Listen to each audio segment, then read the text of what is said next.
Pulong na lang tawag sa ko, ito tawag ang congressman. Kaulaw. Damay patani. Pero mga taga Davao, basta ako mo serbisyo lang ko sa inyo ha. Ayan na magtuwa ng mga storya-storya nga, wala gasolod sa HOR. So ibuhaton ako dito ako committee. Ano to Libiste, gusto mo kontratong budget? Wa ganit tagda sa naglingkod na speaker. Ayan magtuwa na ilahang mga pakyut-kyut na mga ano kasi tawag na nila, di naman na cockroach.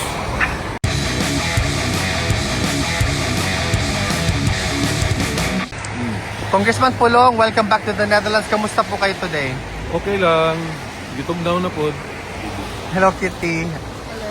Congressman Pulong, on behalf of the Filipino community here in the Netherlands and also all over the world, Happy New Year to you. Happy New Year po sa inyo. Dagang salamat sa kanunay niyong suporta sa MUAW sa mga mahan. Kamusta po ang pwede niyong ibahagi about kay PRRD today sa ang bisita ninyo sa kanya? Long hair na siya. Naligo siya pero wala niya gi-apil yung tiil. Ito ba daw? Wala na nakaon. Paniod to kay natulog lang siya whole morning. Hantod ni abot ni dito pa ni bangon. Moto'y sulti sa security so wala maka-lunch. Marami pong mga kababayan natin ang Tulong na lang eh. Sir. Ganahan pagkatawag congressman? Correct. Ha? Sir Paulo, marami pong mga kababayan natin nagtatanong kasi nag-snow ngayon dito sa Netherlands. Kamusta po daw si PRRD sa lamig, sir? Wala man. Okay man ang temperature sa sulod. Okay. Kontrolado man ang temperature na may mga heater po ang ilang mga kwarto. Pati lang itlog may heater. Kamusta yung ano mo, sir? Kamusta yung adjustment mo sa weather from tropical weather to...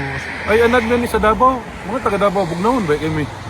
Di ba? Bugnaw, maging Davao. Sila rin may init. Correct. Ngit-ngit pa more. Ano po yung masasabi nyo sa 2026 na marami talaga pinaghahandaan kayo ng mga detractors na ang pamilyang Duterte ay aatakihin nila, lalong-lalo na yung kapatid mo na si Vice President Inday Sara Duterte? Di lang tayo mag-story about governance, politics, kay howd man kuno sila ana, no? So, kung na sila ay attack buhaton sa mo, di andam eh. Andam lang. Tangkidigira ilaha, amo pader, ana lang gud. Mubalira man yung kalibutan karon pila kadlaw. Advice po na mo, kami magstorya may mag-igsuon na mag-andam lang, abogado, ano. Di man gud lisod kayo banggaon, magstorya ta about governance in which klaro man kayo nga nila ha. Kanang yagi mo ko pagkakapitan, no? May balaan nimo ang kawatan sa naong palangdaan ba? Kung unsay na pana na nila, di na gid na basta makasugod na kagkawat, di na gid na mundang.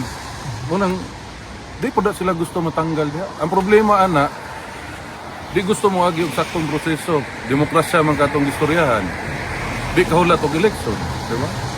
Istoryahan ang impeachment, pabalik-balik na lang, recycle, bisag istorya na ang mga ahensya nga walay nahitabo ngayon ana. Nay klaro sa tutubangan, trilyon ang gikawat, karon gidungagan og trilyon nga kawatonon. So kamo mga Pilipino inyuhan na ng pagbuot, no? Kung okay ra sa inyo kawatan mo, nahibalo pa lang ko, niapil na lang ko. Diba? Pilipino ra gyud magkatubag-ana. O ganahan mo permi mo kawatan, wa ko'y problema sa mo. Huwag maghilom raman may mga Duterte skilid. Ay la hilabtik, matamakan nga yung sobra, mamaak mga iro. Correct. Lain po ba kung maak? Ano po yung gusto nyong sabihin sa mga kababayan natin for the year 2026, lalo-lalo na bagong taon lang? Expect ninyo mas mupait ang inyong kinabuhi. Kabalo naman mo mga ano. Di man gyud na malikayan ng greed. Kawat. Di yun malikayan. Isa kung sa yung tanaw, wapagani ninyo na gihalongkat ng Accounts Committee sa Congress ug sa Senate. Halongkat ta ninyo na, makita ninyo diha tanan. Kung asa ang